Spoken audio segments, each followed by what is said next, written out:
welcome to the Columbus Roofing podcast. This is, we're kicking this one off with, we've gotten just lots of insight on, what homeowners might be looking for, or just, people in the marketplace that are interested in, learning more about roofing, and just understanding kind of that process, as well as the market trends, things like that as well. And so myself, Michael McGovern, the CEO here at Columbus Roofing Company, and Jaiden France, the sales manager here at Columbus Roofing Company, we wanted to get together. We're the longest standing employees, so I figured that could be some good insight along, that kind of journey. But just wanted to come in and just really, dive into some of the things that, again, we've been asked and way that we think we can provide some value to, the listeners. And so start us off with, Jaiden, give us a little background on yourself, my man.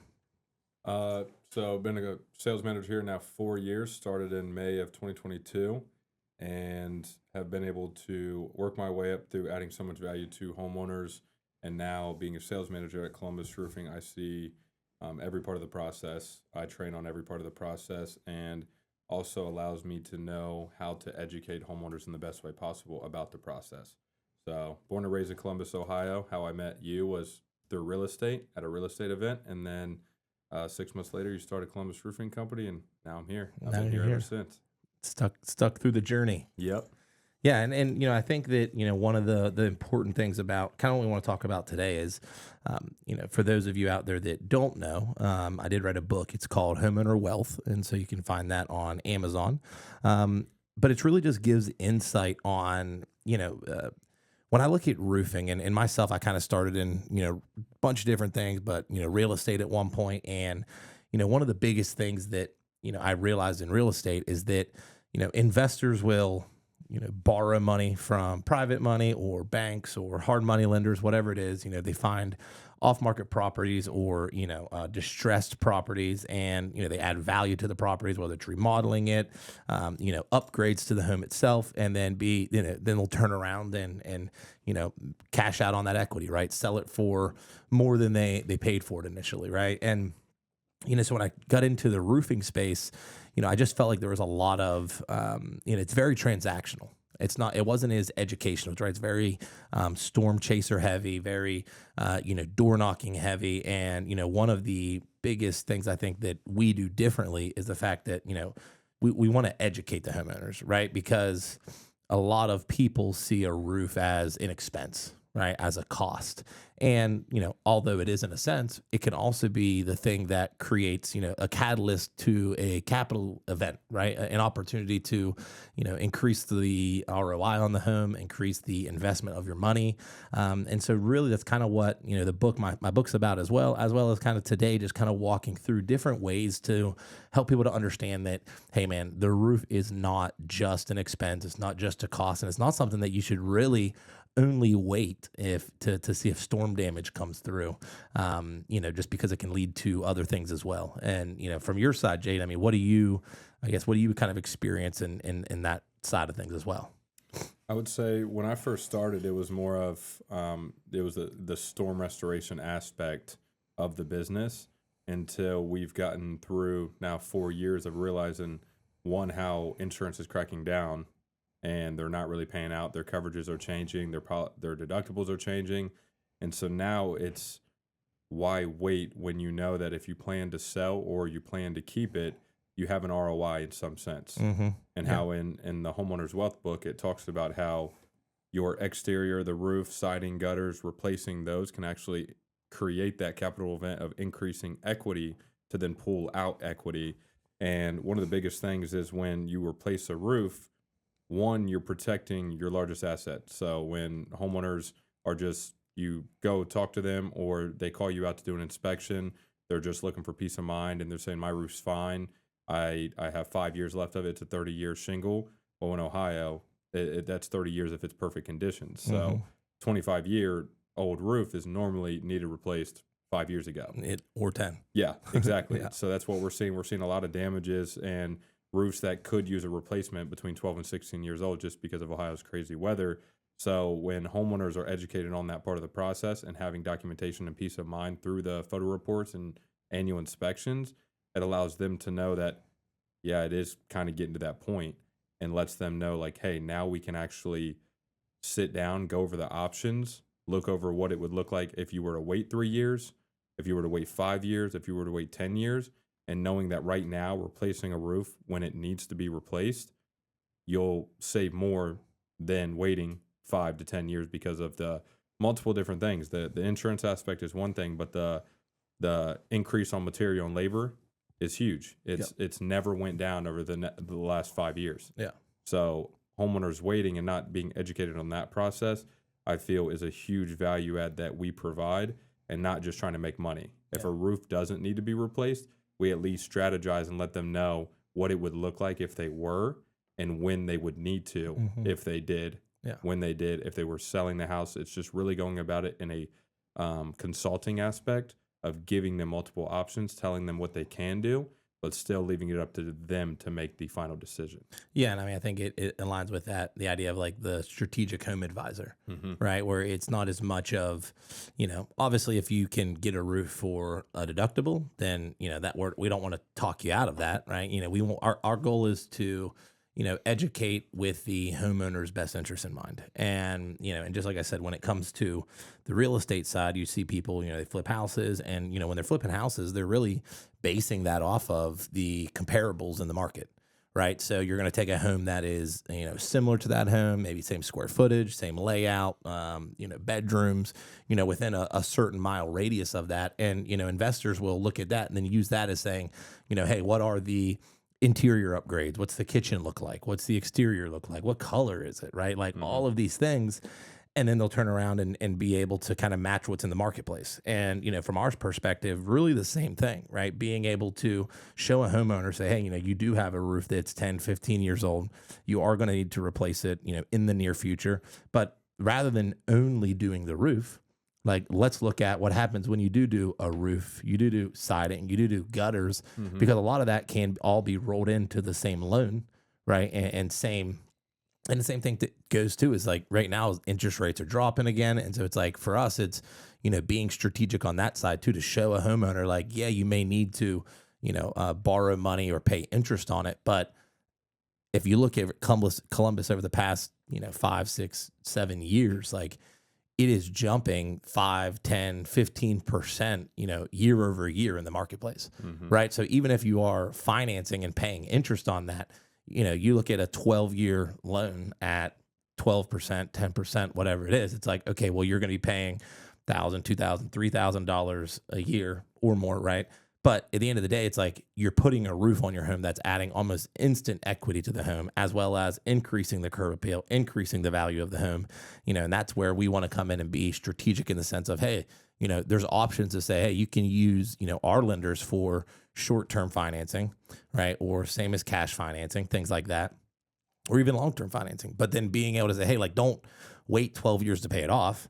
Like, let's map the strategy out to say, hey, can you only have $5,000 in this investment of a new roof or new siding, new gutters, and then turn around and either refinance the home, do a home equity line of credit on it, and be able to pull out all of that equity or capital. Now this home, this thing that you have, paid into for so long, now you've created the opportunity for it to pay you back, right? And, I think, the American dream of owning a home, is a great thing. But I think there's a lot of people out there that just aren't educated on it at the same time. Because if you're buying a house at the top of the market, that is, you're paying the highest comparable in the marketplace, there's no equity in that home. So now you're going to wait a few years to be able to, turn it into an asset essentially, because it really is a liability at that point.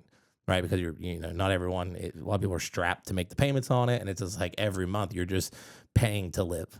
Yeah. Right. And so being able to show homeowners how you can actually help them, turn a $50,000 investment that, into a $70,000 ROI. And I think people being able to understand that side of the business, is really a big thing that we're something that we're big on here, is to just really drive that home and educate. Because, and I think part of it is helping people to understand and see that, because, I'll sit with homeowners all the time and, they don't want to finance. They don't want to do that. And I've had them read my book and then come back and say, hey, actually, we do want to finance. It doesn't make sense to go waste that money. Right. Because I look at it the same way. It's like, all right, well, if you were to put $30,000 down on the house, where could you take that same 30,000 and put it into the S&P 500 and get 8% on it? Right? Where could you take that same money and put it into another investment that where you're going to have a higher return than sinking it into a home? Yeah, you could still go and refinance and things like that, but the leverage is in not using your own money and leveraging, banks' money, other people's money, in that sense, to be able to create the leverage versus, draining your bank account to replace a roof if need be. Yeah, and I feel it lowers the risk. It's just like you investing in gold or silver. You invest into what a lot of people call a liability. Now allows you to have options of what you want to do. Yeah. You have a newer roof, so you move into it. And a lot of the biggest things homeowner or buyers look at is roof and mechanicals. So you having a newer roof allows you the opportunity to sell if you needed to.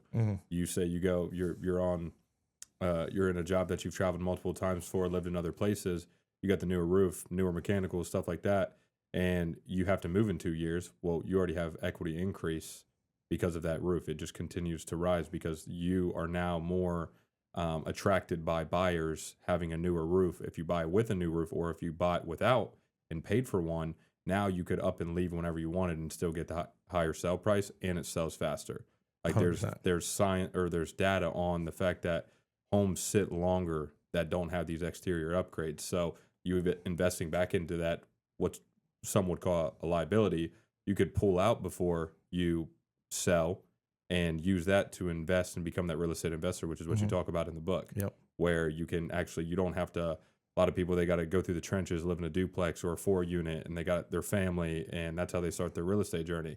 Well, you could live in your $600,000 house, beautiful home, upgrade it, and then pull money out of that to then buy that duplex to 4-unit and start your real estate career, or your stock career, or your crypto career, whatever you want to do. But you have the opportunity to have leverage to invest in what you want to invest in the comfort of your own home. Yeah, no, I mean, I think that's a huge thing. And again, I think it's just the marketplace has a feel to it. Contractors have a feel to it, right? And again, I think that's one of the biggest things that we want to stress, and, we probably don't do it enough. We don't speak about it enough, trying to train, 10, 15 guys to all, think differently on those things. I don't know that it happens as much as I'd like it to, but at the same time, I think just having them being aware of that, and we had a guy, today that said he, had a homeowner that was going to, was considering doing the 18 months, same as cash. And then, he didn't offer him the 12-year financing.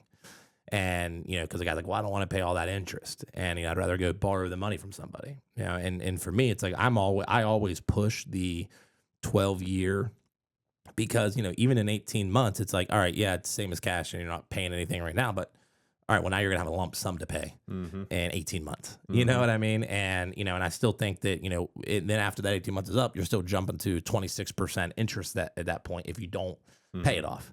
Right. And so it's like, I think you have more opportunities and flexibility by leveraging it out over time. Yeah, it's a higher interest rate, but you have a much lower payment. Yeah. Right. And so now and there's no prepayment penalty and, all these things. So there's a lot of ways to be strategic in that sense, to say whether it is a refi, whether it is, kind of playing the market and seeing where interest rates are at. Right. Because if you can do a 12-year loan and interest rates are at 10% right now, and you can sit on it for 2 or 3 years paying $5,000 a year, now all of a sudden you still only paid a portion of what the roof would have cost you, and interest rates drop. Now you have leverage again, right? To where you can then refi, HELOC, whatever it might be. And so I just think that, again, just people being willing to consider those things. A lot of times you see someone go, like, people have no problem going and financing a car. But the second you pull a car off the lot, it drops in value. And they'll spend the same amount on a roof that's actually going to increase the value, and prefer to pay it cash. And, to me, that just doesn't make sense. Yeah. You know what I mean? Not when you can, again, leverage it in other ways. And just like you were talking about at the same time is the side of, if you want to sell one day, right? And so I think this kind of leads us into the, products, materials, the things that, the roofing system itself, right? You see in Columbus, that's a lot of homes that were built in, mid 1990s or, late 1990s, early 2000s. And, what you're seeing a lot of times is, a lot of these homes are built with builder grade materials, and you see a lot of homes that don't have proper ventilation. And, all of these things are irrelevant until they're not. Yeah. Right. And so when you look at from a ventilation standpoint, it doesn't affect you, because if you moved in that house and you never thought about the roof, you never thought about ventilation, and you're used to it being hot all the time, you just adapt. But your electric bills are high all the time. You don't know why, right? It could be, majority of homes don't have the right R value insulation in the attics. Right, that's increased over year over year with what code should be. A lot of them don't have proper ventilation because when the homes were built initially, they're built with different, gable vents and not necessarily soffit vents and things like that, or ridge vents.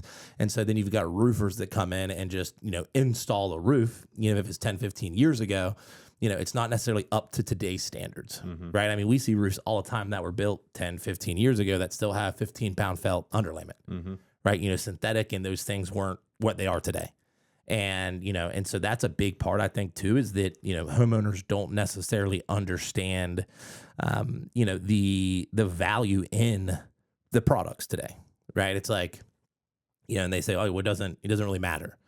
Okay, well, I think most people probably upgrade their Apple phone every time a new iPhone comes out. Right. At least every 1 or 2 years. Roofing systems are the same way. People don't look at it like that because they're not staring at it all day, right? Even when they're looking up at it when they're getting home, it's not a thought really, right? It's something that unless it's leaking, you're not paying attention to it. But would you keep the same iPhone for 15 years? No, you would update that, right? And you would get a new one, right? But it's these little things where it's like, because we haven't gone through that experience enough times, and then we hear, it's a 30-year roof. Just like you said, a 25-year roof. It's like I have rarely seen a roof in this area ever last 25, 30 years, right? And even then, it's like it just doesn't have, the technology's changed, right? The system itself has changed. The installation has changed. The ventilation has changed. All of these things have adapted and changed over time. And I think that because a roof isn't something that you have to do a lot of times in a lifetime, you don't necessarily realize the money you're throwing out, right? Even if you look at a window, right? Windows, the most popular time to buy windows is in the wintertime because it creates urgency and it's cold. At that point, they're like, there's an issue. Well, the roof, because your home's heating system is just going to crank up and heat the house where it needs to be or cool it down. So it's like, it's easy to kind of hide that, where it's like the amount to finance a roof to replace it with all the upgraded materials, warranties, all of these things, honestly, is probably not much different than what you would pay on a monthly basis to put a new roof on your house. Right. I mean, you talked about even from an insurance side, right? You had a homeowner that, saved money just by putting a new roof on it, because you're seeing that happen too. You're saying that, insurance companies are shifting and changing. And, I think as roofers, you hear a lot of panic around that. I think it's a great thing because it's forcing roofers to be credible. Yeah. Right. The Wild Wild West days of anybody being able to start a company and be successful, even since we've been around, has changed a lot. And, and I know a lot of organizations that aren't, using these other ways of doing it. It's just very storm chasing. It's very restoration and insurance. And, I love that the market's shifting because it's forcing us to professionalize in business, which I think is a huge part, which will actually increase the credibility of a lot of roofing companies that survive the transition, as well as you're seeing insurance companies, because these things that are happening, in Florida or California, and, that makes its way to the East Coast. Midwest, right? That eventually comes in and affects us, right? So you're seeing policies changing to ACV policies, or you're seeing policies changing to a percentage deductible versus a set deductible, right? So all of these things are starting to shift and change, and I'll have homeowners that don't even realize that their policy shifted and changed. They thought it was they're signing on it and updating it, and they had no clue that they just signed up for now a $5,000 deductible when it was a $1,000 deductible, right? Insurance companies only want, they don't want you to know everything. Yeah. Right. And I think that's where the friction between roofers and insurance companies exists, is that, we're the only thing standing in their way from taking advantage of homeowners. Yeah. And one of the biggest value adds, I'll give an example, happened about a month ago. Replaced the roof through insurance next door. It was a lot easier insurance to work. Next door had one of the hardest companies to work with. And after sitting down with him, going through the consultation, he planned on filing a claim that day. And I said, it's with you having this insurance company and the damage not really being there, the roof does need replaced, but it's not going to be through insurance. So I go over the numbers. I go over what it would be to repair the roof because there was multiple missing shingles. There was a repair he did where they cut the valley open because squirrels were getting in and they just put netting over it. So water was running down the valley right into the attic. And he never knew that. He never sent him pictures. So the fascia, everything is just completely getting rotted.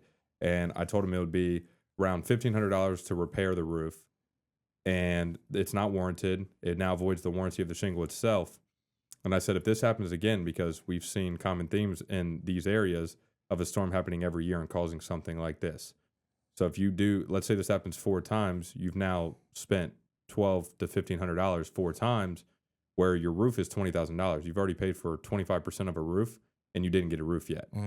And I let him know before the consultation to reach out to his agent to see if he could save money by getting a new roof, because how his policy was written was you could tell they had higher risk going into it, so his rates were higher. So he talked to his agent, and they said that they would give him a $250 discount with a new roof.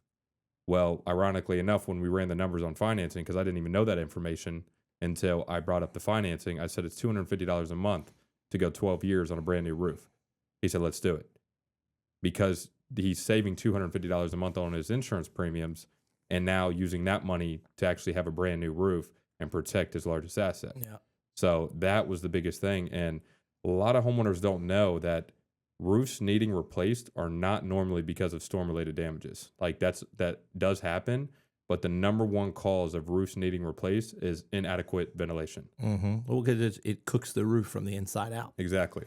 Right. It's like throwing an egg on the sidewalk or asphalt. Right. And that's literally what's happening. It's embering and it's cooking your roof from the inside out. So you see a lot of roofs that, buckle, they have thermal cracking, and a lot of things you don't see, again, from the inside or from down low. So it's like, and you see a lot of homeowners too, where they want to, wait to, either file a claim or get the roof replaced. And, what we're seeing now with one of the shifts that the insurance companies are making is, if a lot of their homes are off the radar a lot of times, right? So they don't necessarily, maybe they wrote the policy 5-6 years ago. Yeah, it was an older roof, but like, unless it, is a red flag, they're overlooking it until it's a policy adjustment time. And so when they're getting close to that time frame, a lot of times, I've seen people where they'll file the claim and or, we'll come out, we'll look at it, and, it doesn't pass the insurance side, but now the insurance company says, well, actually, you've got to get this roof replaced or we're not going to reinsure you. Right. And so people think that, they can keep pushing it off, where it's like, okay, well, at least with the ways that, we can help to strategize and plan, nothing's worse than having to, pay an emergency roof replacement or emergency repairs when you're not planning for it. Right. No one, to be able to have $30,000-$40,000 set aside is not normal, right? That's the low percentage of people have that ready to go and accessible to just throw it on a house. Yeah. And so, kind of what we've done as well to kind of mitigate a lot of this is, coming up with different like CRC, program protections and things like that, to where it's, hey, if you're, if we come out, we inspect your roof and there's no, not damage, just say, hey, file a claim, or you don't need your roof replaced right now. What we're starting to do now is it just continuously, coming out every, about 3 times a year, documenting what we're seeing, getting pictures of it, being able to really show the roof's condition, the shape, and consistently over time. One, that's helping people to actually lower their premiums by, keeping record of all these things, because a lot of people aren't proactive enough to do that. The other side is to say that, hey, when a storm does happen, now we're able to show you exactly what the difference was between 2 months ago, pre-storm, and then a month later post-storm, to where they're saying, oh, no, this is granule loss. Oh, no, this is just wear and tear. And it's not. A lot of times these things that, through storm damage that insurance companies claim are a way to them to avoid paying is rarely that actual thing, right? And so being able to, again, be proactive enough so that even when the insurance landscape starts to shift and change, it doesn't make a difference because you have built that relationship with your contractor, your roofer, us, in a sense, to be able to say like, hey, and if a storm happens at the same time, like now you're priority. Right. When storms happen in our area, it's like, it's chaos, and, now you got people knocking on your door, people that are fly by night roofers, people that are just kicking a business off, they don't have that credibility. They don't have the warranties. And, I think that's one of the biggest things that people overlook a lot of times is that, not only having a good product and a good roofer, but the warranty that's attached to it. Right. With our warranty and being Master Elite, right. So Master Elite's going to be, it's about 2% of contractors qualify for Master Elite nationwide through GAF, which is the largest shingle manufacturer in America. Right. And what that does is basically it takes that warranty and it's backed by the manufacturer. So if we go to business, if something happens to us, it's like your roof is always protected.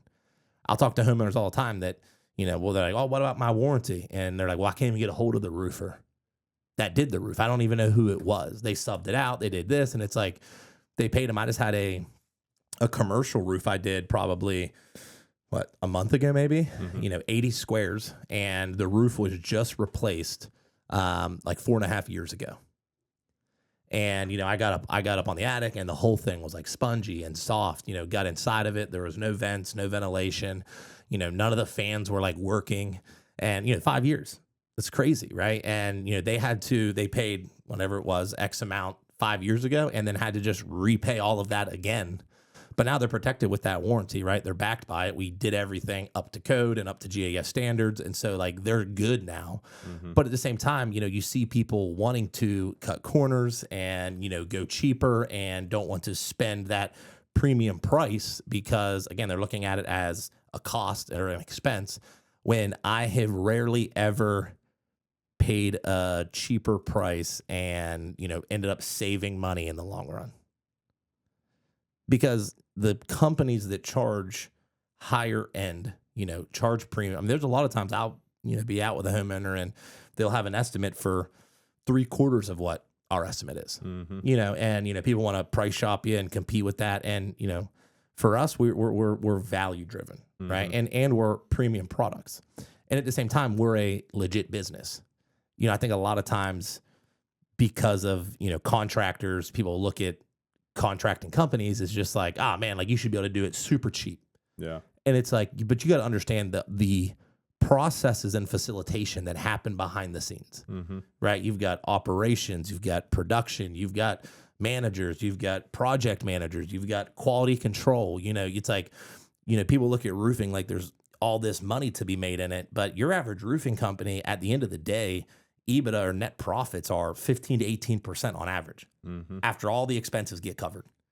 And so if you are expecting to get a good deal and a good roof at the cheapest price, you're going to get an operation in a business that can survive on that. And that's not a business that's going to be around for a long time. And so I think that that's just a huge part to it where it's, not to be unreasonable because you also see companies out there that are just, crazy high, right? Which is all sales tactics and things like that. But at the same time, it's like you pay for quality, pay for a premium, and pay for a company that's going to stand by it, right? With us, as much as it's, I look at roofing as, it's the vehicle, right? And it's the vessel that we are able to operate through. But at the end of the day, just like we talked to the kid in the interview today, right? It's like our focus is customers. Our focus is community, right? It's like those things are the top of the totem pole or priority to us because we know at the end of the day, without customers and community, we don't exist, right? And I tell people all the time, like, put us out of business with your willingness to cover things, even if it, like, I have probably lost. Well, not probably. I have lost, a lot of money on jobs to make things right when they haven't gone right. Right. And, I tell people all the time, it's like, we're not perfect, but we're going to make things perfect. And if you look at our reviews, it stands by that.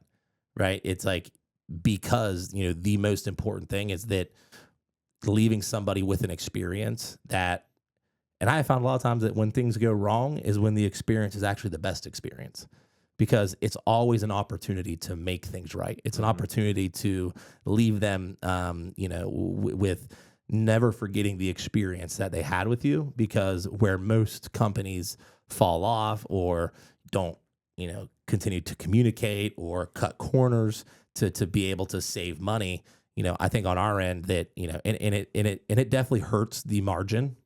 It definitely can hurt the business at times, but I look at the amount of money that you're losing to save a relationship, you are making in future relationships and deposits in that. It makes it more of a longevity aspect of the business itself.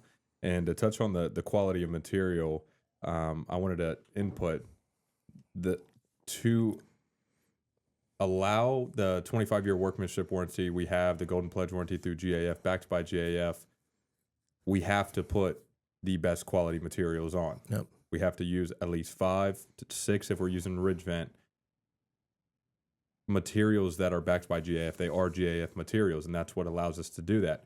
So when we've had homeowners that come in and say, hey, I got this other company that has a estimate for $4,000 cheaper. Well, one, we already know that the value wasn't provided there enough for them to know that that isn't a good deal.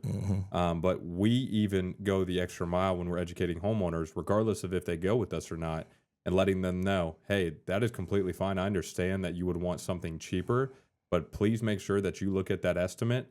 One, make sure the line items are there. If the line items aren't there and they just give you a price, that seems a little weird. But those line items specifically, are they in alignment with allowing you to actually have the manufacturer warranty? Yeah. Because that's where prices are usually cheaper. Are the building code requirements, one in Ohio, like drip edge, ice and water shield, are they going the extra mile to make sure that they are putting those code requirements on your roof? Or does that estimate not have ice and water shield, synthetic underlayment, or drip edge? Are they just putting the paper felt on there to where now as soon as a shingle blows off, you have to get that mitigated instantly? Where with our synthetic underlayment, it's good for up to 90 days. Let's say you got a really steep roof, you can't even see it. One, we would never allow a roof that just got replaced to go through a storm and us not inspect it within 3 weeks. But let's say you did get one and it had synthetic underlayment. It was with another company that took a couple months to inspect. That roof doesn't need to be mitigated because it's still protected. Yep. And that's the beautiful thing, and especially with that warranty, is you don't have to pay for that. That's now covered through GAF. It's backed by GAF. And that's where we've had homeowners say, can you put 3-tab on? They do their own shopping. They look at some materials. They're like, hey, there's a bundle of shingles that's for $33. How's your price this much? And just like you said, there's so much more that goes into it. Like if you want to be the contractor, you want to find the crew, that's a taillight warranty. That warranty is only good for as long as you see those taillights when they're driving away after the cleanup. For sure. And if you want to facilitate all of that, you're taking a huge risk, where we are taking the risk of knowing that if a crew does something wrong on the job, one, we either get a new crew in there right away, or we go out there and fix it ourselves. And that's what I say to every homeowner, because I feel the contractors that will say nothing will go wrong, you will get the best product, the best installation you could ever have. This thing will not leak for 20 years. You are shooting yourself in the foot, because this is construction. Things will happen. And what I tell homeowners is things will happen. Say a shingle blows off and it hits the wind just right, comes back and hits a screen. That happens, but we have documentation of the full house before we do it. So if anything comes up, it's not about what happens. It's about if we make it right or not. And we will always do that. Yeah. And I think that's the most important part about the quality of material. We don't cut corners. We would rather lose a job than to go below our quality, because now we know we will get a call back in a couple of years if we have bad quality shingles or material on a roof, and we don't want callbacks. No. Unless they're calling us to say, hey, I got someone for you. You did such a good job with my roof. I got a sister. I got a brother-in-law. I want you to inspect theirs as well. And that's the common theme we see with callbacks. We build relationships, and what we tell homeowners is this isn't a transactional basis. We're not trying to just make money off you and never speak to you again. We would like for this to be a relationship, us to actually get through this, build the rapport, learn about you, make sure we're a right fit for each other on both sides, and then continuously make sure that this roof is in good tech for years to come. Yeah. No, that's fire. And, and obviously the product, and we went to a, insurance restoration training, Mm-hmm. there a few weeks ago, and there's probably 200 contractors in there, right? And when I'm leaving there, you see how fired up contractors are about the insurance restoration game. And, I couldn't help but think to myself of just like, this is super valuable, a lot of good stuff, great insight, great market understanding. But I see so many contractors that just get so hyper focused on parts of it. They're hyper focused on the insurance restoration, or they're hyper focused on the retail, or they're, hyper focused on, just a part that's only a piece to the business. Right. And I think and it takes time to understand that and learn that as you go and as you grow. But it's, and that's why for us, it's like, yeah, we are, we know how to navigate the insurance side, know how to navigate the retail side. We know how to educate and help people understand that. But at the end of the day, our focus is that customer centric focus. And what we mean by that is like, regardless of if it's insurance, if it's retail, if it's the product, if it's the install, right? If it's the cleanup, Mm-hmm. right? It's like, for us, the end of the day, the focus is to say, is that homeowner satisfied? Mm-hmm. Right? Are they happy? Because for us in this business, it is a referral business. It is a relationship business. Right now, you can knock doors and you can, generate leads, and you have to do all of those things to be able to scale and grow. But at the end of the day, it's one thing for me to share about my business. It's another thing for homeowners to share about the business, right? Mm-hmm. And our focus is, almost creating an evangelistic type relationship with homeowners where their experience, it transcends the initial, connection that we have with them, to the point where they're like, hey man, you need to talk to this person. You need to talk to this person, right? I mean, tell about your spot down there on Marble Cliff, right? Yeah. I mean, you've got a homeowner that's literally like your sales assistant at this point, right? And I think that, and when we have guys come in, I try to teach them that, because it's, when they come from other roofing companies, or they study the business, it's very like money and more and activity. But it's like getting, for us, it's getting, and we've learned it over time, right? Because of all the wrong ways you try to do it, but you learn that it's like, hey, at the end of the day, if you can take one person and just build a great relationship with them and treat them like, they are the most important person in the world. And in that moment they are, because that's our job as a service company, is to serve the individuals, to serve the homeowners. And, when you can make them truly feel like that and be authentic with it, that to me is the greatest way to grow the business, is because people are so used to, used to lack in communication from contractors, used to inconsistency in pricing, used to inconsistency and, just the operation itself, that I think when you can be someone that shows up authentic and truly means what you say, things like your story happen. Yeah. Yeah. So I had this homeowner, and how it happened was we got reached out to by a church that owned half of this condo, and we beat one of 7 quotes. And I talked to the next door neighbor and let her know, and she was like, I really don't want to spend $21,000. This is why we're talking about doing this in 2026. I said, ma'am, there is an unbelievable amount of hail damage on this house. Like, I saw a lot of damage in Buckeye Lake because it had 3-inch hail, but there was a little pocket of a storm that hit this area that was like, there was 20 hail hits on a downspout. Yep. And so I let her know, like, I can get this approved. And she said 4 years ago, someone said that and they didn't get it approved. I said, that's music to my ears, because I'm the one that's going to make it happen. And we go through the consultation, we file the claim, and we get it approved on the spot. Next door neighbor, they're paying retail. We get it done. We go the extra mile to, there was things that we didn't even usually do, like stucco repair. I found a stucco repair company within 24 hours to be able to come out there for when we did the gutters, so they could fill in these patches that never got done when the gutters got installed. And then she wanted the full exterior painted. I found the exterior paint company. They give 10% discounts going through us. The quote she got was the same quote. The quote she got from us this year was the same price as 4 years ago. So she was like, 100% I'll do this. We went the extra mile to clean up everything. And all the neighbors I talked to that she's referred me to in the area, they say, if you can make Jan happy, you can make anybody in this neighborhood happy. They say she's a stickler, and even her partner said the same thing.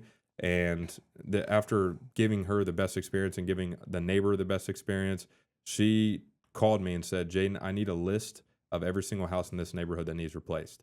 I go to book clubs, I go to lunches, I go to dinners with every single person in this neighborhood, and I need a list of every single one because my eyes aren't as good as yours. Yeah. I email her a list of 41 houses, and I'm now up to 6 right now, Wow. just in the last 2 months. And each house creates a revenue through insurance. This has all been through insurance of $54,000 for roof and gutters. Yeah. So I've been able to manage getting $300,000 to $500,000 in revenue from one person, one relationship, and actually spending the time with them. Yeah. And remembering things. So like we found out through the process, she knows my buddy that's from Lima, his grandpa. Mm-hmm. And then we had the same exact birthday. Very ironic, but Yeah. those little things of like keeping note and taking care of the homeowner and actually knowing that, letting them know that you care Mm-hmm. and showing it, not just telling it, is how I've been able to create this relationship with this neighborhood in Upper Arlington where I did 14 roofs. And then like, I want you to talk a little bit about that story with the build a couple weeks ago, where how the cleanup went, how you were there the entire day, and then how you ended up being the one to broom off their path and their to their front door Mm-hmm. and getting all of that done and just going that extra mile of understanding that that's how we do things around here. Yeah. And so, I mean, it's funny because so much of it has evolved over time. Yeah. Right. Like, I was even sharing with the team, I think yesterday on, when I first started the business, it was very, you're commission breathed, you're money hungry. So you're out there, you're trying to sell. And, I wouldn't, go to every job, and I would have, a sales guy or a project manager be there. And, then I would just get overwhelmed with, now I'm going to go back out and deal with this and deal with that. And it was just like, while growing the business, it was hard to do all of those things. Mm-hmm. Right. And, and so as we've grown the last couple of years, I didn't really have the capacity or even the want to sell. Right. Because it was just like overwhelming at times. And, this past year, as we've obviously systematized and grown and systems and processes and, all of these things that have required less of me to be running and building and more of me to be able to get back into an example in a leader seat again versus, kind of field leadership stuff. Right. And, I was talking to a mentor of mine, and, he's like, when you go back into selling again, like, really try to focus on things that you think you could have done better when you started it. Right. He's like, don't look at this as like, man, like I got to go do this thing, or, that it's not fun because you could be doing other things. He's like, look at this as an opportunity to say, like, what are all the things that you would change in the business the way that it is now? And what are those things that you would do differently if you could restart and know all the things you know? And so for me, I just really sat down, and it's like, okay, well, the one of the hardest things to really, I don't want to say like create consistency in, but, create a form of consistency in is the builds, right? Because you've got thousands and thousands of nails, and you've got deliveries of shingles, and you've got 12 guys on a roof, and it's just, there's a lot, it's chaotic, right? Stuff's flying off everywhere. And so for me, it's like, all right, well, that's one of the harder things. It's especially hard to control from, my desk. Right. And so to me, it's like, well, I've learned that the more things that you can focus on, I think when you start a business, you try to avoid the constraints, or you try to avoid the problems because you don't know how to fix them at all times. Right. And, and what I've learned as I've grown and developed is that like, I look more to seek the problems. I'm looking more to find those problems, and then I've learned to put eyeballs on them more often, more consistent. And so, getting back into selling and getting out on jobs, I constantly think about, all right, well, if the builds are something that are, can be, there's just things that happen throughout a build, well, what if I put all the focus on the build? What if the build becomes the thing that we are actually better at than everything else? Because I know a lot of roofing companies that, it is PM'd out, the sales guys that, don't go to the jobs because even though they built the relationship, we've done all of those things, right? And we've thought it maybe worked better, didn't doing it. And, I've just found that truly building that connection relationship is the thing that you have to do more work in the beginning, but you actually do less work and it's more controllable, right? You're able to spend that time and be intentional at that home and with that homeowner that has chosen you. And, and so, what I've started thinking about, like, all right, on build days, like, what are all the things that I can do that are, one, to show the homeowners that, hey, we are different, right? And, two is to like truly provide that value. Right. I had actually sold a guy a roof, a few weeks ago, and, he called me and he's like, hey man, I had 5 other people come out and look at this roof. He said, 4 of, or 5 total, 4 before you, one, the 5th one being you. And he said, all 4 of them ran a drone. Like, not a single person got up on the roof. He's like, I actually just thought the roof wasn't climbable. So when you came out and said that you would get on it, I was like nervous that you were going to get on that roof, because he's like, I thought that, people couldn't get up there. And, and he's like, and I just got to say that, you have, when I met you initially and had a conversation with you, and, I didn't realize how big you guys were. Like, I felt like you were like a one-man show, like a small company, because you were being so intentional and so, just present with the conversations and the, answering your phone all the time. And if I'm texting you or calling you, and the back and forth, and just like, you've shown up in so many ways that it's like felt that there's no way that you could have other things going on. And I think that was one of the best compliments that I could get, because it's like, no, that's how I want people. I want it to feel like that is the only customer that I'm working, even though I might have 10, 15 other ones going on. Right. And so, just trying to approach every situation like that. And this, the client you're talking about, is funny, because he is actually in the private equity space. So they're buying roofing companies, facilitating home service, things like that. Right. And, we had talked about a year and a half ago, and just about, where the direction that we're going. They reached out to us. It was kind of just conversational. Right. But, we went back and forth on a bunch of phone calls and talked and this and that. And then, I didn't hear anything from him for, 8, 9 months. All of a sudden got an email out of nowhere, and it was like, hey man, like, my roof is leaking, can you come check it out, and I go down. He's like, yeah, man, I talked to a lot of roofers in the area, and you were like the one guy that I felt like I wanted to reach out to. Right. Which is really cool. And, I go down and we look, and I figure out that the leak was like a plumbing leak. It wasn't even a roof leak, but the roof is old, right? It was probably 15, 18 years old. In that area, there wasn't a lot of hail. There was some wind damage on it. I straight up told him, I'm like, well, hey, you're probably gonna need to finance this roof. I don't think it's going to go through on insurance. And, after, talking to him and his wife, they're like, well, hey, listen, like, we'd rather try the insurance route and just see what happens. Right. And for us, it's like, we want to be honest with the homeowners that, hey, the market is changing. The expectation, it needs to be that if this doesn't get approved, that doesn't mean we can't get it approved. And that doesn't mean that I'm not doing my job. It's a lot of it. It's in control of the adjuster. It's in control of the insurance company. It's not up to us. I've had roofs that have clear damage that don't get bought, and I've had roofs that have little damage and gets paid for. Right. And so, just kind of educating them through that process, and gave them one of my books at the initial meeting. Right. And so they file a claim. I go out, meet the adjuster, go through everything. They find wind damage, and they write it up for a full replacement. Wow. Yeah. Write it up for a full replacement. And we get to, go back out to sign contracts, go through color selection. And, I'm like, all right, well, you should be getting your first check in this time. And, then we'll, collect that, and then we'll, move forward with it. Well, when we're kind of sitting there talking, he's like, well, hey man, listen, like, I actually read the book, and I want to do the, the double funding method that you talk about, right? Where you get the approval through insurance, and rather than paying us the money through insurance, you keep that money, and then you finance the roof either 18 months or 12 years, however you want to do it.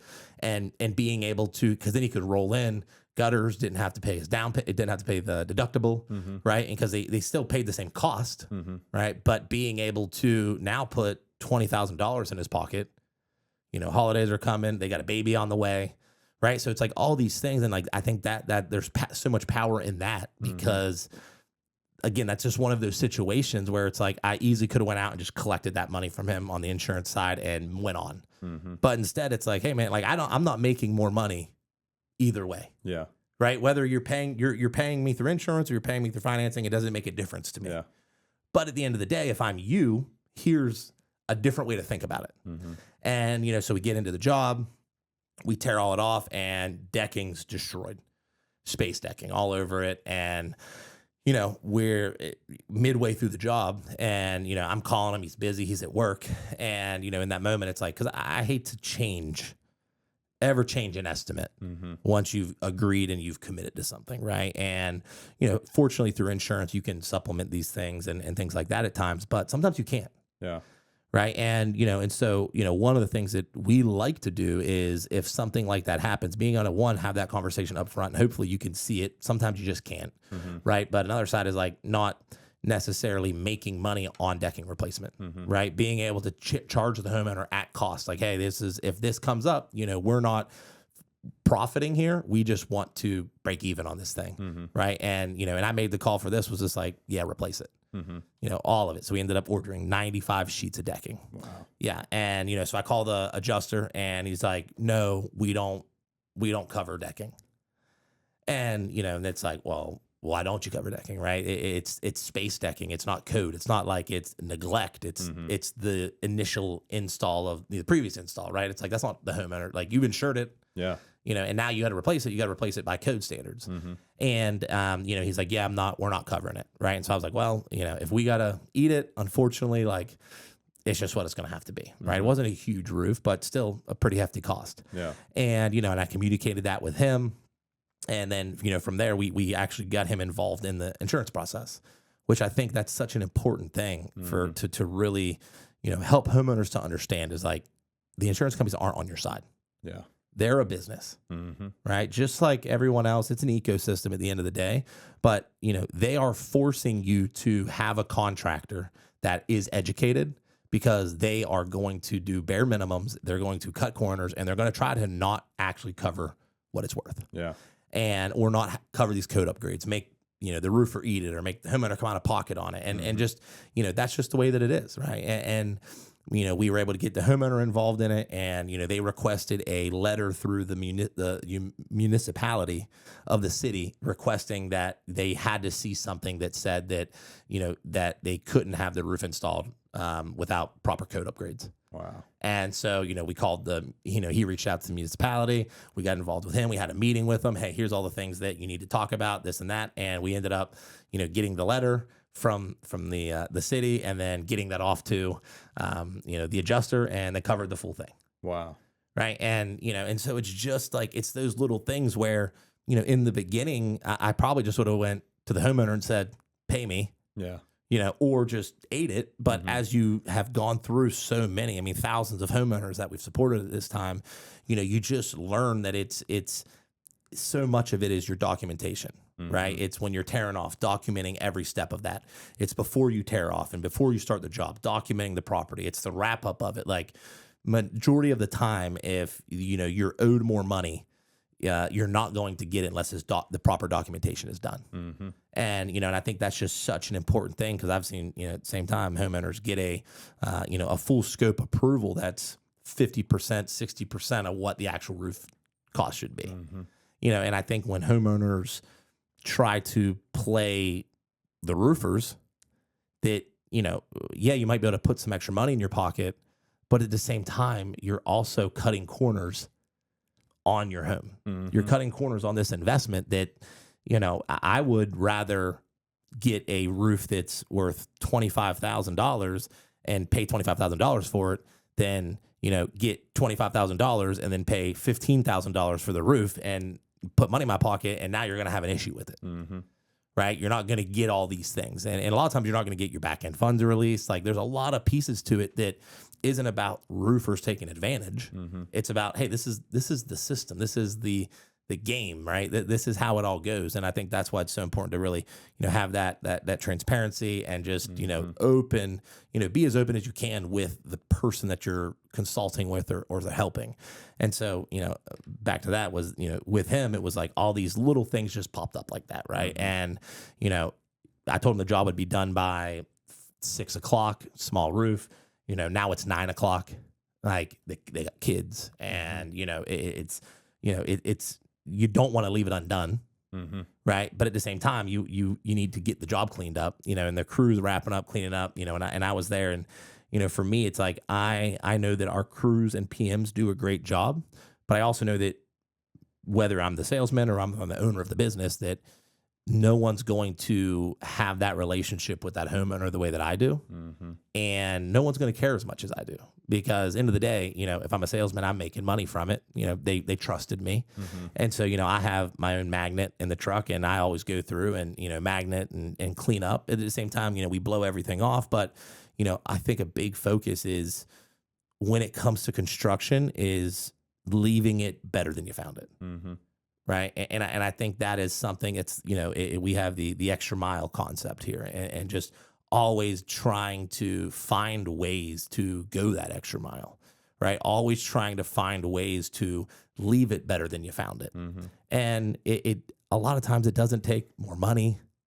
It just takes more intention. And, I've had homeowners that, I've replaced a gutter part, partial downspouts, or, a chimney wrap that, they wouldn't even want to throw it in the estimate or think about it. But it's like, hey, did you ever think about getting this thing fixed? And they're like, yeah, that would be awesome. Right. We had one out Pickerington last week, and it's nighttime. We're wrapping everything up. It's getting dark out. It's about a 40 square roof. And I asked the homeowners if they would turn the garage lights on, and the light bulbs are out. And so we're all out there with phones, shining up, trying to clean the driveway up, getting everything, especially with, it's getting darker earlier now. Right. And so it's like, you don't have as much time as you do in a day, right? You're losing 2 hours. Plus, if you're not getting a roof drop, you're losing another 2. Right. And, and so we're all out there with phones and trying to find, get everything cleaned up and wrapped up. We're going to come back out in the morning and, finalize everything. I get a call from the homeowner the next day, and they're like, Mike, I got to tell you something. They said, you weren't kidding about you guys like being so customer focused and doing such a great job. Like, the experience that I've had with you has been so much different than any other contractor, any other construction company I've ever worked with. And I'm like, oh yeah, thanks. That's awesome. I love to hear that. And they're like, your project manager, Devin, showed up at the house today with 2 new light bulbs for our garage. And I didn't say nothing to him about it. They didn't ask for it. Like, that's just, and so I think that speaks volumes of the levels of leadership and the culture depth that we have, that, even the guys that are just managing the projects that you see often just show up, do their job, and leave, are as intentional, if not more intentional, than the individual that's making the most money off the job if you're a sales guy. Right? Like, that sales guy is profiting more than a PM is on a per job basis. But our PMs are so, like, they're bought into this idea and this mission on separating ourselves, not only through the quality, not only through, the experience, but literally the way that you can treat the customer, and just the feeling that you leave them with. Right. I think that, culture is obviously an internal company thing, but when you are so hyper focused on the culture in the business, all of a sudden, and I've always said it, it's like, the more that I can be proactive in leadership and train culture inside, it starts to train culture outside. And everyone starts to move the way they do in here out there. And that's what starts to create that ripple effect of PMs and, even the crews and, everyone moving, doing, and thinking the same way. And it's like, now you've got, an organization, that's cohesive and serving.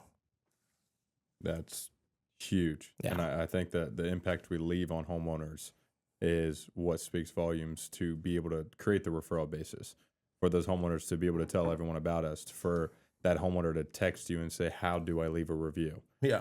That speaks volumes, rather than us trying to force things out of a homeowner that they don't truly believe about you.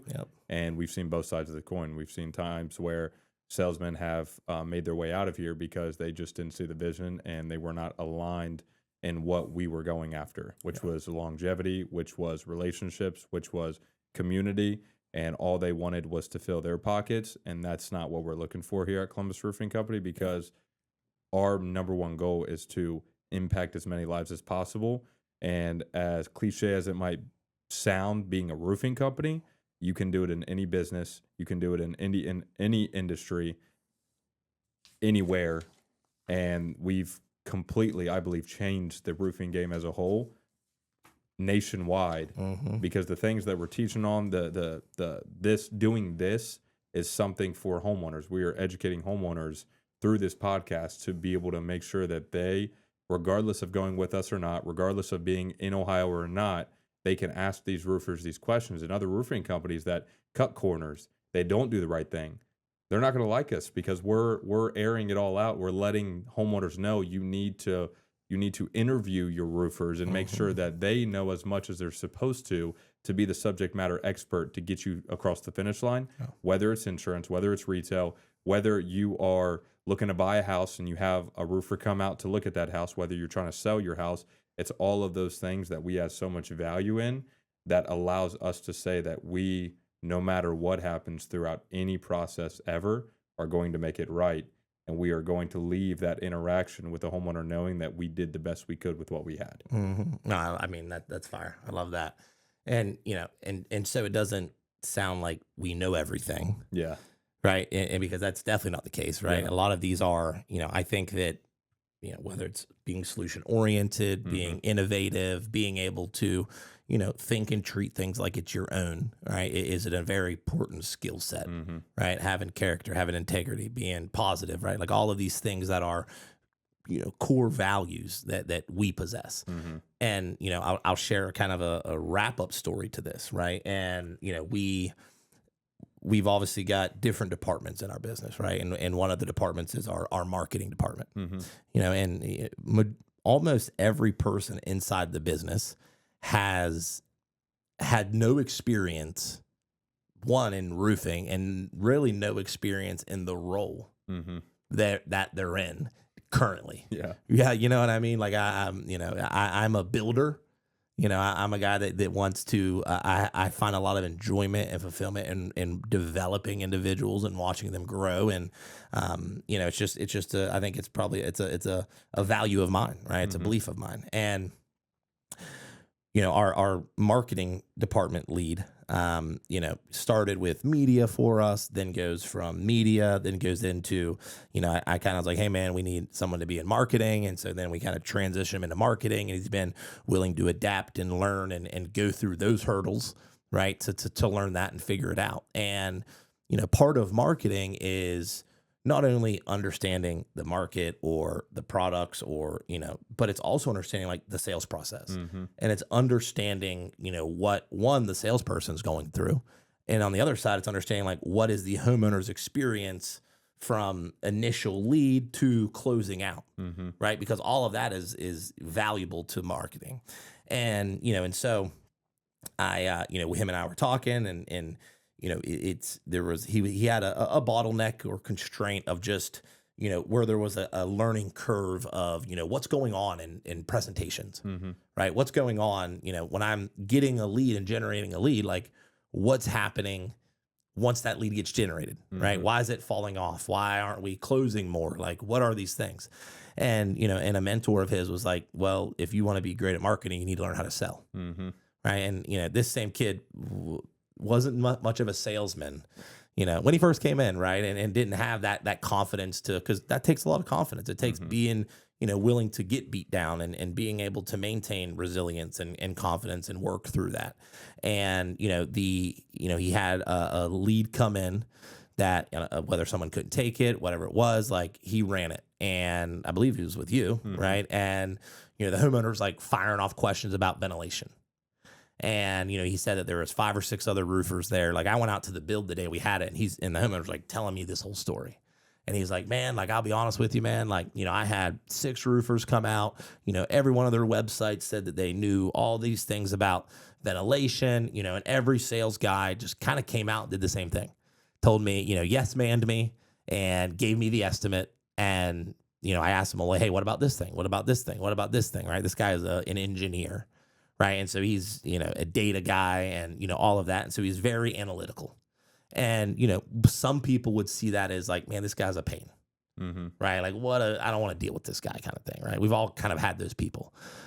But at the end of the day, he was also very intrigued with understanding the roofing system. And, I know he was like selling to you guys and, you guys are pretty much like, I don't know those answers. Yeah. Right. You're asking me questions that I don't know. And, this homeowner told me, he said, the biggest difference between you guys and all of those other contractors, he said, was the fact that, I asked them all the same questions, right? I asked them everything that I needed to know or wanted to know. And he said, and your guys were the only people that not only went back and researched everything, but then like consistently followed up with me with more information. He's like, you weren't the cheapest. You haven't been in business the longest. He's like, but the fact that your team was so willing to go that extra mile, to dive into the things that they didn't know and bring me back that information, he's like, that sold me the deal. And like, that's our marketing guy. Right. And like that speaks volumes on, again, like none of this is to say, hey, man, we got it all figured out. We know everything. No. But I think something that is different with us is that we are actually so passionate from a company level about providing value to the customer that there is an ego to, yes, man, and act like you know something or not want to confront hard questions or, not want to dig deeper and even take the opportunity to be shot down or told no, even after you've done all this time researching and learning.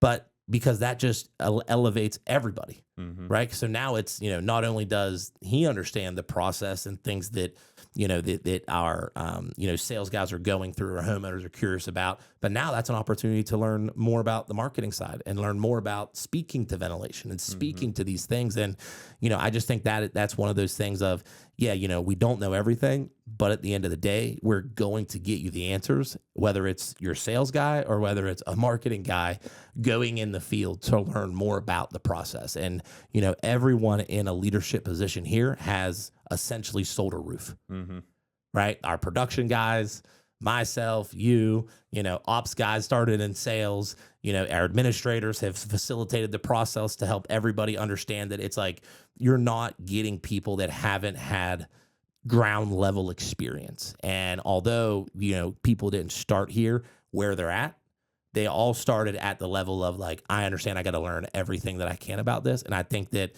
you could literally ask anybody in our company a question and it's not like, oh, that's a sales question.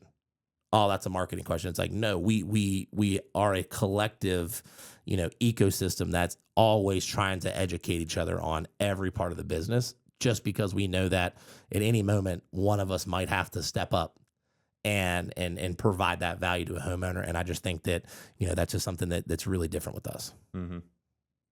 Yeah, I think, and wrap up, the biggest thing is the education homeowners can get and the value they can get from us through watching these podcasts, these videos, watching the book or reading the book, going through all of the educational packets that you've created for homeowners that allow them to make the best educated decision. So it's not us just trying to make a sale and making it seem like we're just that pushy salesman. What I always go into every single consultation, and I said it earlier, is I'll tell you what you can do. It doesn't mean you have to. I will lay out the options for you. I will give you my best recommendation. And if it's not going through insurance and only paying your deductible, I will tell you that up front. So when you make that decision to go through, just like what happened with you, it may happen, but I'm not going to be tied to me recommending that because I don't think that's the best decision to make. Yep. And then also talk about the values and the different options we have, and then allowing you to have some resources that if a decision isn't made that day, that you can actually sit on it. You can actually make sure we're a right fit if you didn't check us out before, and read the material to know that we are in this for your best interest and not just ours. And that's why we have the the Foster the Future nonprofit. We put on a roof per year for a foster family in need. Proud sponsor of Dublin Education Foundation. So all of these things, I go into this telling homeowners that we're not just here to make money. We are here to provide value to not only you, but the community and everyone we serve, no matter where we are, what we do, and who we talk to. Yeah, no, I mean, I love all of that. And you know, and I'd kind of comment on that and say, you know, that we live in a scary economy, right? A scary world right now. Doesn't matter what side of the fence you're on. Doesn't matter, you know, what you believe and what you don't believe. At the end of the day, having resources of capital, credit, leverage have never been more important than they are today. And, you know, and I think that's the biggest thing is that, yeah, we want to help educate on how to leverage your home or do this or do that. And like all of those things are important. But at the end of the day, you know, it is for us, it's that concept of, you know, protecting what matters, right? Protecting the family, right? Protecting, you know, your home and your peace of mind and protecting your wealth. And people don't look at the exterior of a home much more than it is a roof over their head, right? It protects them in a sense, but there's actually an opportunity to leverage it and create value from it. And, you know, the days of door knocking, filing claims, and just getting it done to get it done, I don't believe are the best strategies. Because there are a lot of different things that you can do. And whether it's multiple upgrades, whether it's rolling it all into one, whether it's using these strategies that we talk about. But at the end of the day, it's like I have and we have come up with these strategies not to pad our pockets and make more money out of it, right? Because a lot of times you've got to go through hurdles to help people even understand it. But it's truly about helping people to just change the perspective of their home's value and what it can create for them. And I think that's just something that, you know, to be able to get more resources, more studying, more guides, just more understanding of, hey man, don't just spend the money to spend the money and get it done with, right? Be able to be educated and understand it and ask questions. And whether you still go the same route or not, like, why wouldn't you want to be able to do the thing that's going to support you and help you the most? Because when things do change or the economy does change, dude, having 20,000, 30,000, 40,000 in the bank account, cash is much more valuable than having to worry about paying off $20,000 on your home. Because at any time you can turn around and sell it and you're free. But at any time you can't turn around and take 20, 30 grand and pull it out of your bank account. And so it's just helping people to understand that, you know, there is value in understanding that you have options. Love it. So I got, man. Dude, this was fun, dude. Yes, it was. And so, you know, if you are a homeowner in Central Ohio and, you know, are interested in, you know, learning more about this, interested in checking the book out, you can go on Amazon. Homeowner Wealth is the name of that. You can also email us at support@columbusroofingco.com. And, you know, we'd be more than happy to send you a free copy of it as well. You know, that's kind of the goal is to not just, you know, it's not something that we're necessarily making money on. It's just a cheap book. And so, you know, we just want to provide value to the marketplace. And so if you're interested and you want to learn more about that, you know, go ahead and go to Amazon.com, go to Homeowner Wealth. If you're interested in a consultation, a complimentary inspection, or even interested in our you know, CRC exterior program, as far as being able to get you know, monthly, quarterly inspections done on your home to just, you know, get some insight on what's happening on your roof. You know, you can feel free to reach out to us. We will drop all of the contact links at the bottom of this channel here, and you know. We're grateful for the business, and we're grateful for you know, the city and the community, and you know, we look forward to continuing to serve and do our best to give back to those who've given so much to us.